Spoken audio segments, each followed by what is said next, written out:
Bismillahirrahmanirrahim. Assalamualaikum warahmatullahi wabarakatuh.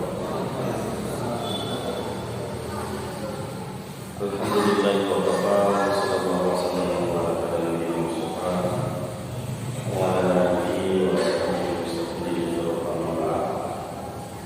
Jemaah salat maghrib dan salat isya yang sama dengan Allah SWT. Alhamdulillah, kembali pada malam hari ini kita memanfaatkan waktu sejenak antara maghrib dan isya ini untuk saling mengingatkan, saling menasihati sebagaimana biasanya pembahasan kita pembahasan fikih, di mana pembahasan kita yang terakhir adalah zakat perdagangan. Dan zakat perdagangan ini adalah pembahasan akhir daripada zakat mal. Jadi pembahasan terakhir dalam pembahasan fikih klasik, fikih-fikih yang sudah dibahas oleh para ulama terdahulu. Akhir pembahasan zakat mal itu adalah zakat perdagangan. Ya. Artinya sekarang ya, kalau kita melanjutkan pembahasan fikih klasik ya, atau berdasarkan kitab yang saya bawa, saatnya kita masuk pada pembahasan zakat fitrah. Zakat fitrah.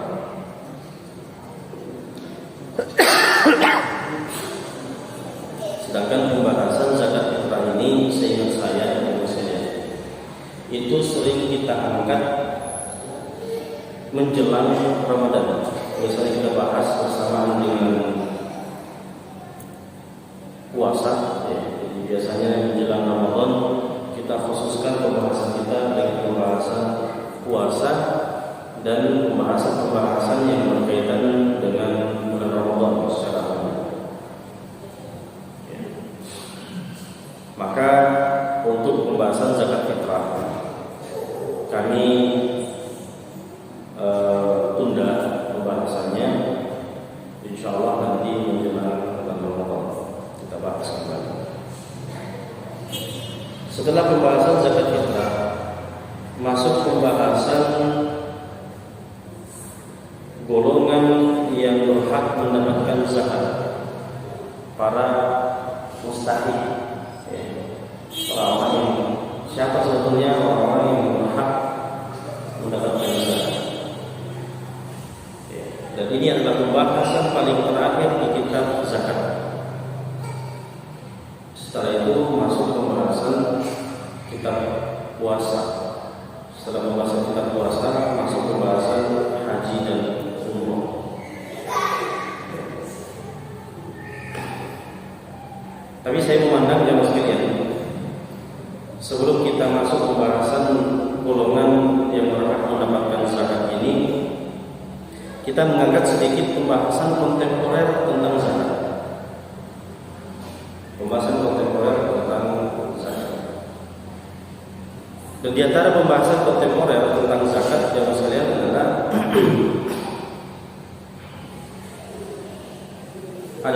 zakat profesi. Zakat profesi atau al-mal al-mustafad, yaitu harta yang diperoleh dari pekerjaan atau keahlian atau profesi tertentu, baik yang dilakukan secara sendiri maupun dilakukan secara bersama-sama ya, dengan orang lain, dengan lembaga, ya, kemudian mendatangkan penghasilan. Tentunya usaha di sini adalah usaha yang halal, bukan usaha yang haram. Kemudian memenuhi nisab, ya, standar zakat ya. Misalnya pejabat ya, pegawai negeri atau bahkan pegawai swasta juga seperti itu ya. Pegawai swasta kan punya gaji bulanan, dokter apalagi ya, termasuk aparat keamanan, polisi, tentara, dosen, guru ya, dan seterusnya. Ini gimana coba sekalian? Gaji bulanan tersebut oleh para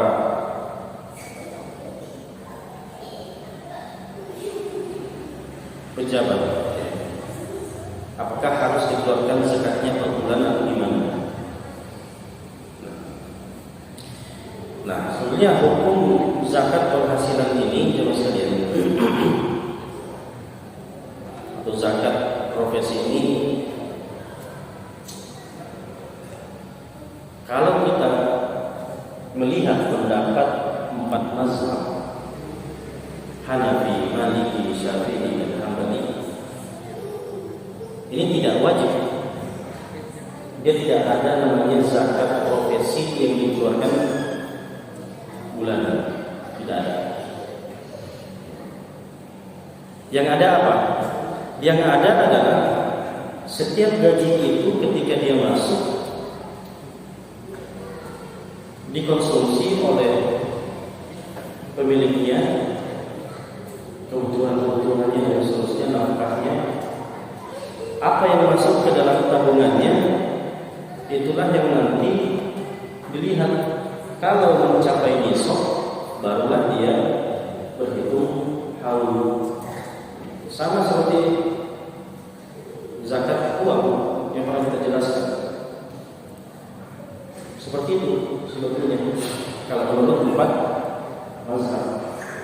Tidak ada yang namanya zakat yang dikeluarkan langsung per bulan. Kalau menurut 4 mazhab.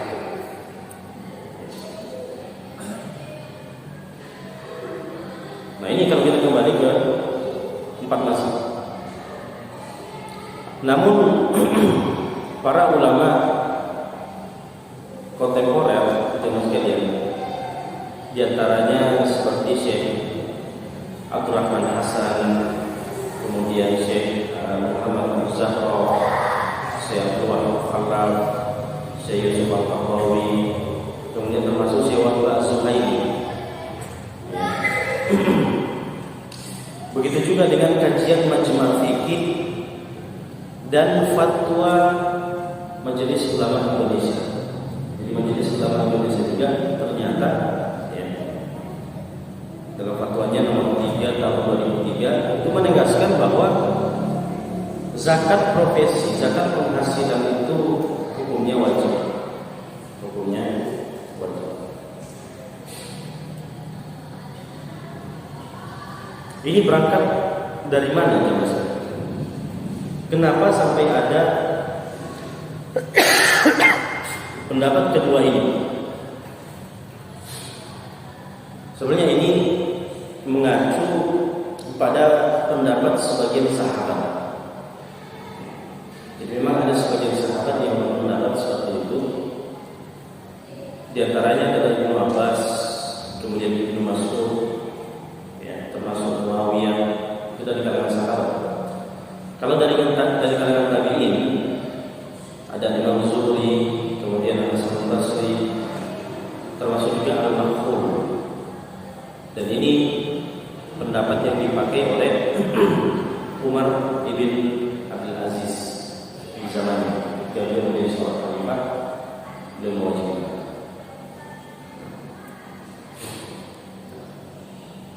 Terus apa dalilnya? Dalilnya sebetulnya dalil-dalil umum ya. Yang pernah kita baca, khudh min amwalihim shadaqatan tutahhiruhum wa tuzakkihim biha. Diambillah zakat dari sebagian harta mereka, dengan zakat itu kemudian ya bisa membersihkan, mensucikan mereka. Nah, itu sebenarnya dalil-dalil umum yang dipakai.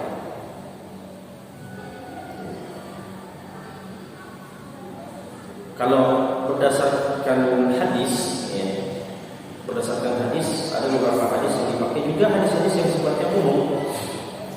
Misalnya hadis yang diriwayatkan oleh Imam Tirmidzi, bahwasanya Rasulullah SAW bersabda bahwa keluarkanlah olehmu atau keluarkanlah zakat kalian dari harta. Ini kan teks umum, perintah mengeluarkan zakat secara umum. Cara berdalilnya gimana?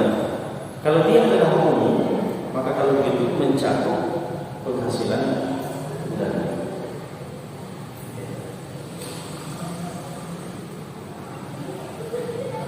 Kemudian dalam hadis yang lain, hadis riwayat Imam Ahmad dari Abu Hurairah radhiyallahu anhu, bahwa sedekah hanya dikeluarkan dari kelebihan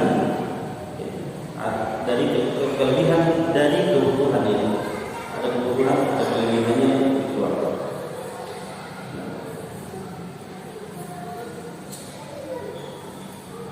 Itu dari dalil-dalil.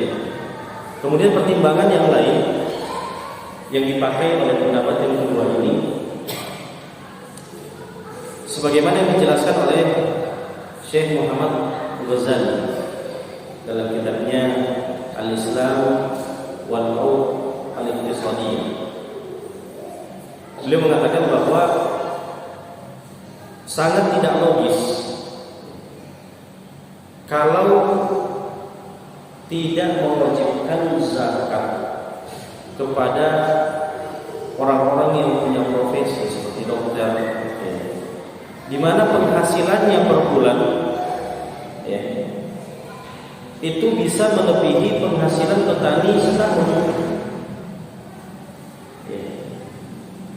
Petani setahun yang mungkin panen cuma 2 kali. Ini dokter gaji tiap bulan, gajinya lebih tinggi daripada panennya petani satu tahun. Nah, kenapa petani yang penghasilannya cuma seperti itu wajib zakat? Nah, ini dokter tiap bulan lebih tinggi gajinya, tidak wajib zakat. Nah, maka itu pertimbangan-pertimbangan yang kemudian menjadi dasar ya, sehingga sebagian ulama kontemporer memutuskan untuk mewajibkan zakat profesi. Nah, kalau kita mengambil pendapat yang pertama, tidak masalah sebetulnya. Ya, pendapat 4 mazhab. Bahkan saya pribadi jadi contoh kepada 4 mazhab. Kenapa? Apa kira-kira hujah 4 mazhab yang maksudnya sama tidak ada zakat profesi? Kata mereka, memangnya profesi itu baru ada di zaman ini? Profesi itu sudah ada. Memangnya dokter baru ada di zaman ini? Sudah ada dokter sejak dulu. Penghasilan bulanan itu sudah ada. Tapi tidak dibahas oleh para ulama. Apakah diam mereka ketidaktahuan atau justru diam mereka dibangun atas ilmu? Diam mereka justru dibangun di atas ilmu. Maka seperti itu. Tapi misalnya kita lihat pendapat yang kedua ya,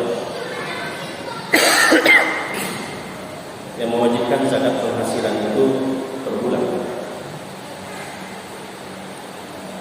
Sekiranya memang ada yang misalnya mengatakan, Bapak, saya keluarkan saja zakat harta saya per bulan, itu tidak seberapa. Kita katakan itu lebih bagus. Orang yang gajinya setiap bulan itu 100 juta, misalnya dia keluarkan 2,5 juta per bulan, kan sedikit sekali dibandingkan pendapatan yang lebih besar. Jadi kalau memang dia merasa dan dia lebih condong kepada pendapat yang kedua, tidak masalah. Tidak masalah. Apalagi memang kalau di Indonesia, sekarang Indonesia, Majelis Ulama Indonesia memang menyatakan dan bahkan mungkin dipraktekkan di instansi-instansi, ya. Ada pemotongan gaji 2,5%. Kita tidak bisa salahkan, itu juga pendapat yang berdasar. Baik. Nah, kalau kita misalnya melirik pendapat kedua ini, jemaah, bagaimana cara mengeluarkannya? Ini yang saya mau jelaskan. Seandainya misalnya ada jemaah yang tertarik ya mengeluarkan zakatnya, zakat profesinya per bulan, dan memandang dirinya mampu besar, kita tidak bisa halangi. Sekarang bagaimana caranya? Cara menghitungnya bagaimana? Cara menghitungnya itu nanti ada beberapa macam ya. Jadi nanti kita pertimbangkan ada bruto, ada neto, ada penghasilan pokok, ada penghasilan bersih. Ada 3 cara. Kalau di dalam buku fikih zakatnya Imam Dr. Yusuf Al-Qaradawi, ya, bab zakat profesi itu dan penghasilan, itu dijelaskan ada 3 cara. Cara yang pertama, pengeluaran bruto. Ya. Apa maksudnya? Jangan sekalian. Maksudnya berapa gaji kotornya? Ya. Gaji kotornya itu dilihat berapa jumlahnya. Kalau gaji kotornya itu dikali 12 bisa mencapai nisab, kita katakan setiap dia gaji bulanan dia langsung mengeluarkan 2,5%. Berapa lagi nisab kita yang bisa kita sebutkan? 85 gram emas. Andai harga emas 900.000, berarti 76.500.000. Itu kalau kita 76.500.000 kita bagi 12, ya, itu penghasilan 6.375.000. Penghasilan kotor ya, penghasilan kotor. Yang punya penghasilan kotor seperti ini 6.375.000. Kalau dia mau mengeluarkan zakatnya, mau berdasarkan cara yang pertama ini, ya, itu sudah bisa. Artinya penghasilan 6 juta pas, itu belum wajib zakat. Atau 6.500.000 itu sudah wajib zakat. Kalau kita mau pakai perhitungan gaji pokok yang brutonya.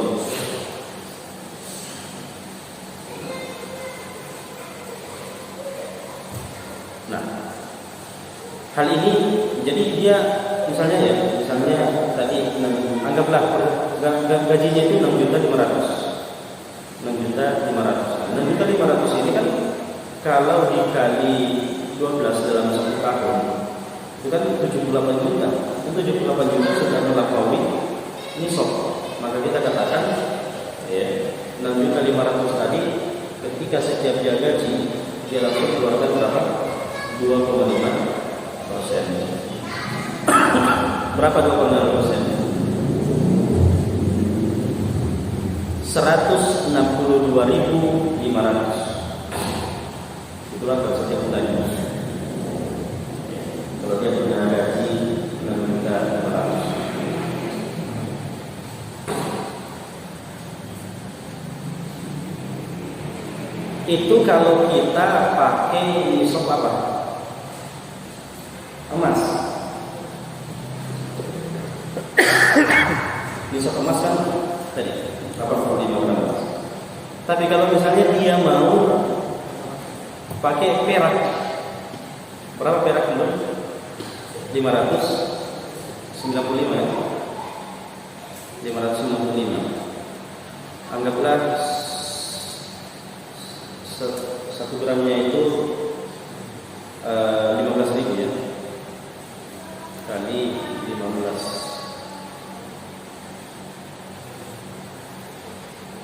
Berarti penghasilan ketika gajinya itu dalam 1 tahun mencapai 8.925.000, berarti 8.925.000 ini dibagi 12.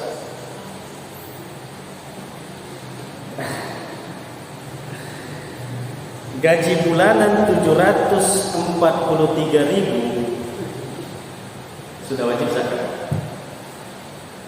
Ya.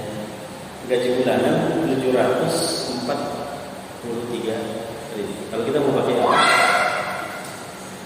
Nisab perak. Ya. Seperti uang-uang ya. Anggaplah gajinya itu gaji bulanannya itu misalnya ya segini, anggaplah segini 743. Berapa 2,5%-nya? 2,5%-nya itu 18.500 atau 18.600 sudah berapa? 18.500. Itu berapa?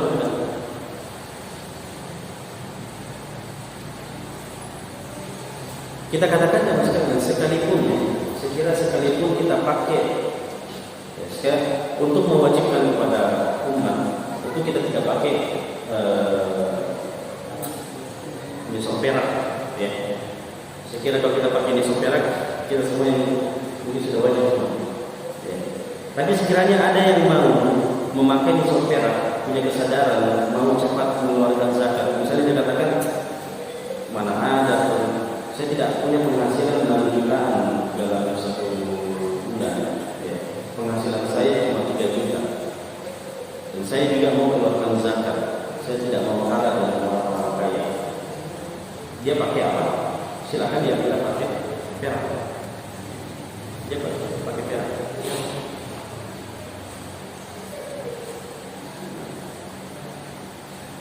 Baik. Nah itu metode kalau kita pakai apa? Pakai cara perhitungan yang pertama, yaitu apa? Bruto, gaji kotor, supaya tidak ada yang dikurangi. Terima gaji ya kalau memang ada dipotong dari pihak instansi mungkin tidak apa-apa kalau potong, tapi kan ya kita dapat itu dianggap kotor ya, artinya kebutuhan kita pribadi di situ belum dikeluarkan. Nah ini kalau cara hitung seperti ini teman sekalian, itu bukan pendapat yang muncul begitu saja, itu adalah pendapatnya Al-Imam Zuhri dan Al-Imam Al-Auza'i.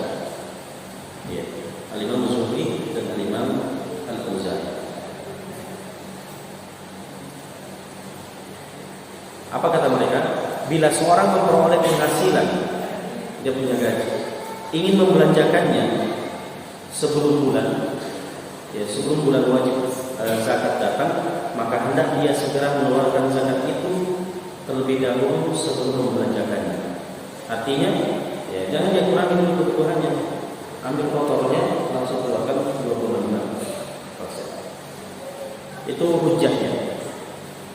Kemudian pendapat ini juga menganalogikan dengan zakat seperti zakat ternak. Ya, zakat ternak kan seperti itu. Zakat ternak itu ketika dia sudah mencapai wajib zakat kan tidak dikeluarkan mana wajib mana ya mana apa namanya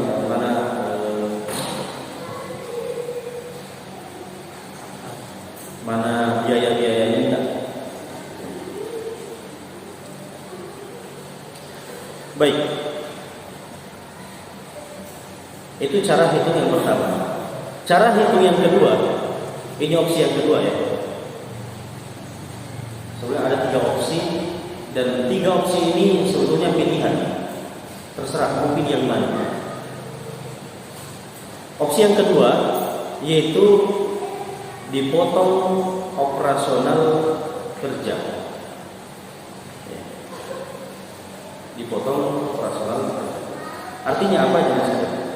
Artinya ketika kita bekerja itu kan ada biaya-biaya yang keluar. Kita ke kantor kan makan bensin, ya. pulang pergi di bensin.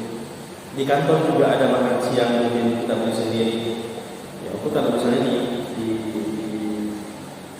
disiapkan. Kalau kita beli sendiri, nah, maka menurut cara hitung yang kedua ini, semua operasional kerja dikurangi. Kita turun gaji ya, kita turun gaji, hitung berapa uang bensin per bulan, ya, pulang balik kantor, kemudian uang makan selama jam kerja, ya, dan hitung penghasilan yang lain.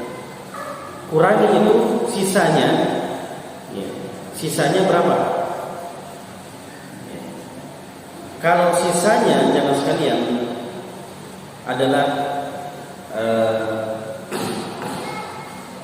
berarti kalau perhitungan yang kedua ini harus lebih tinggi gajinya daripada yang tadi. Yang tadi pertama saya katakan berapa gajinya tadi? Kan 76.500.000 itu setahun ya, bagi 12 6.375.000. Berarti kan ini yang kalau penghasilan pokok tadi yang pertama. Nah, metode yang kedua ini gajinya turun, biaya operasional kerjanya sudah dipotong, masih tersisa segini. Berarti memang gajinya lebih tinggi daripada yang tadi. Ya. Anggaplah gajinya itu 8 juta per bulan. Ya. 8 juta per bulan. Ya, 1 juta 2 juta mungkin operasional kerja. Tersisa gajinya masih seperti ini.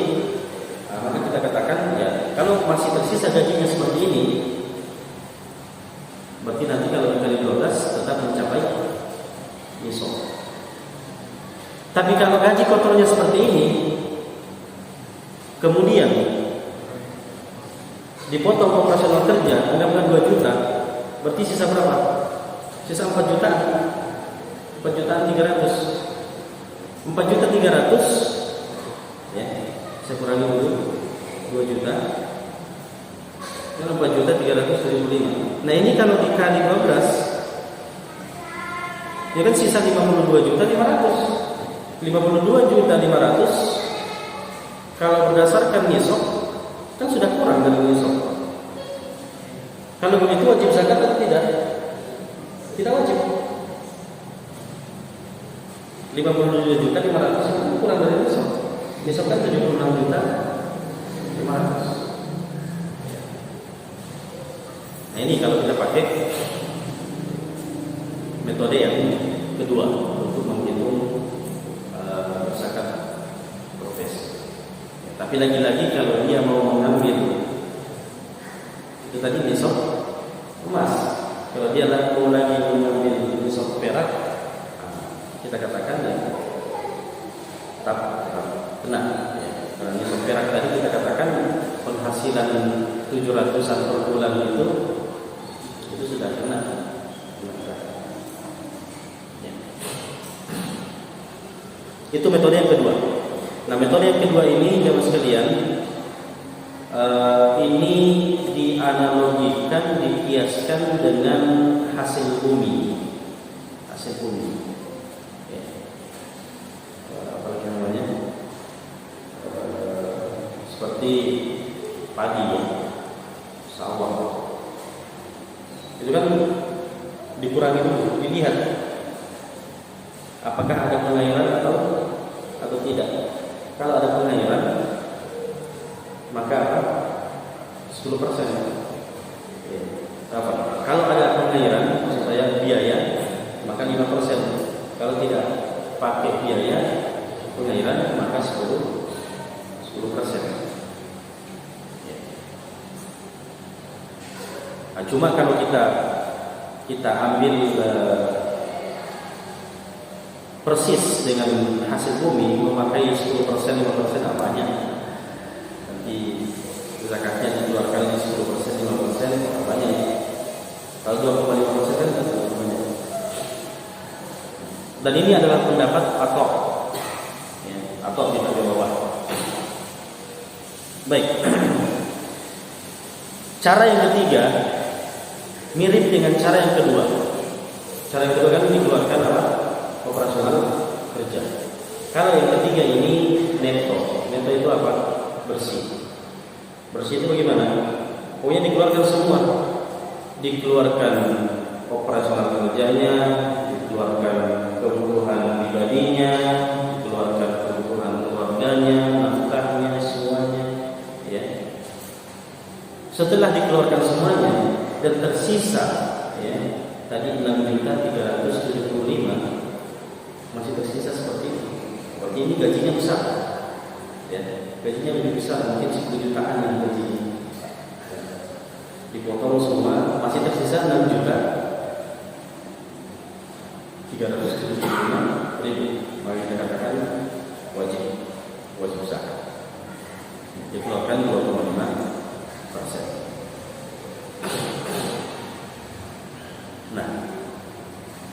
Nah, jadi ini jemaah sekalian dimuliakan oleh Allah, 3 metode mengeluarkan zakat profesi. Terserah. Ya, kita sebetulnya mau pilih yang mana? Mau tetap pendapat 4 mazhab yang tidak ada zakat bulanan, tapi dia adalah masuk ke dalam tabungan dan nanti mencapai nisab baru menghitung tahun sebagaimana penjelasan kita dulu, ataukah tertarik dengan metode ini? Ya. Kira-kira jemaah sekalian dari 3 cara menghitung tadi, mana yang lebih selamat? Mana yang lebih selamat kira-kira? Yang pertama, ya, tidak potong-potong lagi, pokoknya langsung terima gaji, langsung, tidak mau pusing. Ya. Nah, cuma masalahnya jemaah sekalian, kalau diwajibkan dan orang yang punya gaji tidak rela, itu masalahnya. Sekiranya itu kemauannya pribadi, ya, itu bagus, kesadaran zakatnya tinggi. Dia memiliki opsi yang pertama, tidak usah dipotong, pokoknya langsung. Apalagi kalau dia mengatakan saya mau pakai zakat nisab perak, ya, gaji 3 jutaan, 4 jutaan sudah wajib. Misalnya itu inisiatif pribadi. Cuma masalahnya kalau instansi mengambil keputusan mewajibkan semua karyawannya mengeluarkan zakat dengan salah satu opsi tadi, apalagi pakai nisab perak, lebih buncit lagi. Untuk kalau semuanya rela, kalau tidak rela gimana? Tidak boleh dipaksakan.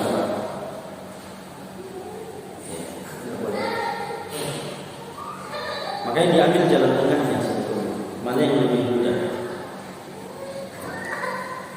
Lebih mudah. Tentunya kita maunya mana yang lebih hati-hati, tapi kita juga tidak bisa seenaknya mengambil hak orang lain atas nama zakat. Itu tidak boleh. Ya. Sampai amil zakat sekalipun, ya, mentang-mentang dia ambil zakat, kemudian dia datangi rumah orang kaya dan mengatakan semua ini ada zakatnya, ini zakatnya, ini zakatnya, ini zakatnya. Tidak boleh. Kalau dia mau membimbing penghitungan zakatnya, silakan. Jadi seperti itu jemaah sekalian, dimuliakan oleh Allah Azza wa Jalla.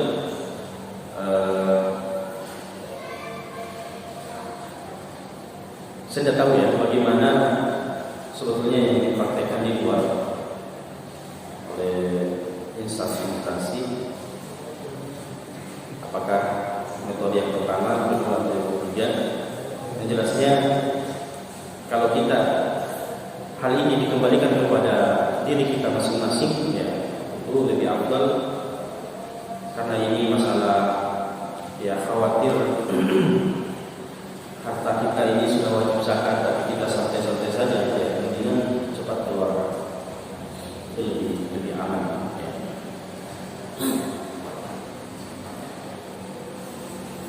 Baik, sekarang cukup jam sekalian pembahasan kita pada kesempatan yang berbahagia ini. Sisa waktu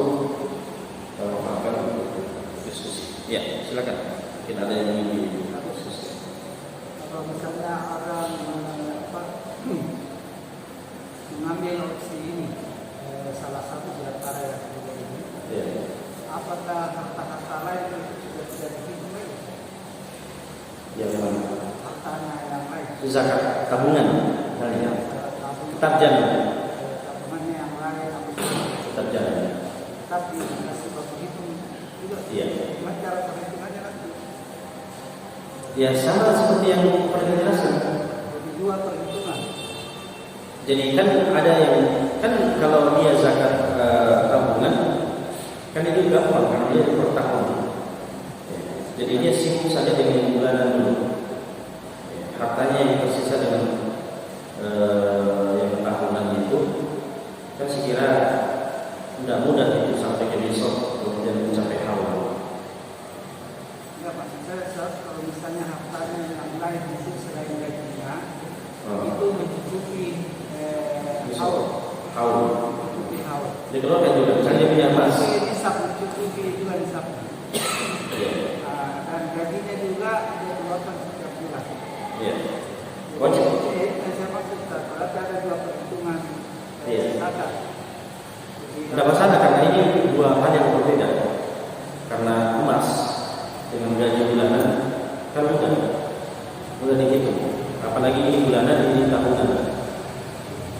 Mudah, segera mudah. Apalagi kalau misalnya ya maksud saya di pertanyaan saya harus dua-dua dikeluarkan. Iya, dua-duanya dikeluarkan. Satu profesi, satu harta. Iya.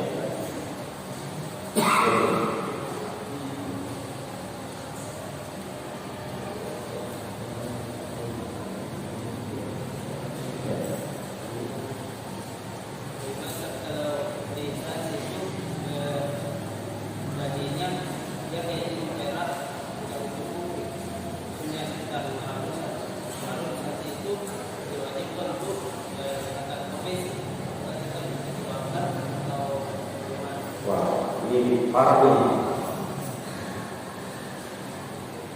bahaya ini. Dia sudah termasuk menzalimi. Dia tidak wajib zakat. Kenapa dibuatkan zakat?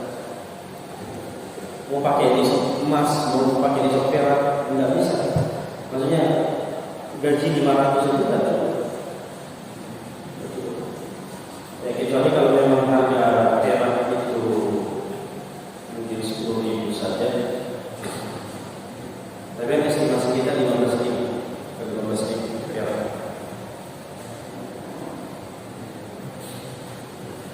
Itu zolim. Ya.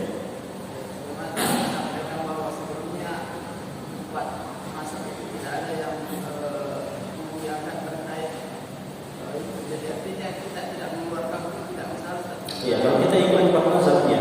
Kalau kita ikut empat mazhab, artinya ya itu mazhab yang mutlak bahkan lebih selamat sebetulnya. Ya. Cukup dengan yang mencapai bawahnya 1 tahun baru begitu bisa punya lebih profesi yang tidak dikomendasikan. Iya, nanti setiap gaji bulanan itu yang masuk tabungan. Jadi nanti yang masuk tabungan itu yang bersihnya, yang keluarkan sudah dipakai dulu. Jadi dia nanti sejalan dengan cara perhitungan yang ketiga. Berapa masuk tabungan? Ya, seperti itu. Tersimpan saja nanti. Iya, yang tersimpan. Dimakan itu artinya habis itu. Tidak dihitung. Tidak. Nanti ketika sudah mencapai seharga 85 gram emas 76.500.000 barulah dia memulai berhitung tahun. Kalau cukup 1 tahun barulah dikeluarkan. Kecuali kalau dia pakai perak lagi, ya, uang 9 jutaan sudah wajib. Ya, silakan. Bagaimana kalau kita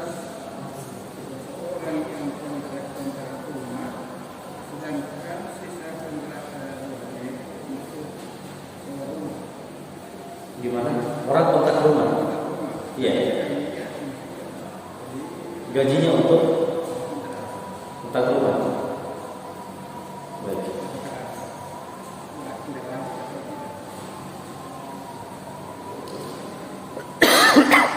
Sebenarnya terserah daripada pemiliknya, terserah daripada orang itu sendiri. Kalau dia memang memandang sulit baginya untuk mengeluarkan zakat karena dia punya tanggungan untuk jangankan kontrak rumah ya, setiap orang kan punya kebutuhan. Ada orang yang punya cicilan, ya. Kadang ada orang yang punya gaji bulanan itu setiap terima gaji kan habis. Punya cicilan ini, cicilan itu, cicilan sana. Ya, tidak ada yang ditanggung. Jadi terserah dia. Kalau dia mau mengambil pendapat empat mazhab, ya kita katakan ya dari awal tidak ada zakat profesi. Ya, dia pakai saja uangnya itu. Dia pakai bayar cicilannya, dia pakai bayar sewa rumahnya dan seterusnya, kebutuhan keluarganya, pakai masalah. Kalau dia pakai pendapat empat mazhab seperti itu. Tadi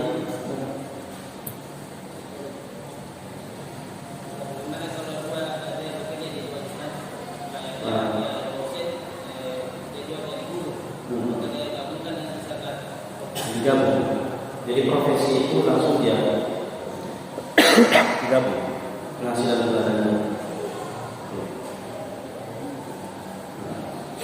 Pokoknya namanya penghasilan bulanan itu dari mana pun, bahkan dari THR, ya, itu pun dia total nanti masuk. Pokoknya setiap pemasukan bulanan, mau itu berupa hadiah, mau itu berupa gaji pokok, mau itu berupa sedekah dari orang lain, itu termasuk semua penghasilan.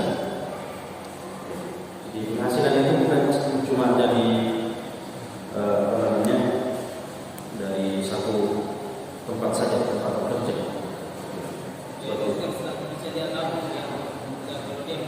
Klinik, dia gabung semua penghasilannya, dia total nanti semua.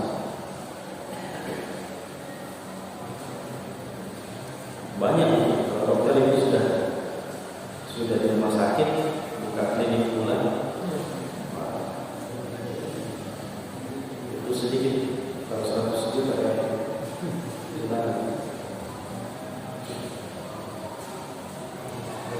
Ya. Silakan masih ada lagi. Ya. Berarti jamaah sekalian, pekan depan saya langkahi pembahasan zakat fitrah. Karena zakat fitrah ini sering kita bahas menjelang Ramadan. Jadi nanti sebelum Ramadan kita kembali membahas zakat fitrah. Yang saya akan bahas langsung adalah 8 golongan yang berhak menerima zakat. Itu mungkin pembahasannya agak panjang juga. Kemudian setelah itu selesai pembahasan zakat. Selesai pembahasan zakat, kita lihat kalau memang sudah mendekati Ramadan, kita langsung masuk bab pembahasan puasa. Panjang juga pembahasan puasanya. Dan kalau masih lama pembahasan puasa, apakah nanti kita langsung pembahasan haji dan umroh?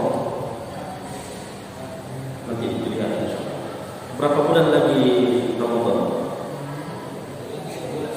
Nah, kurang lebih 3 bulan ya.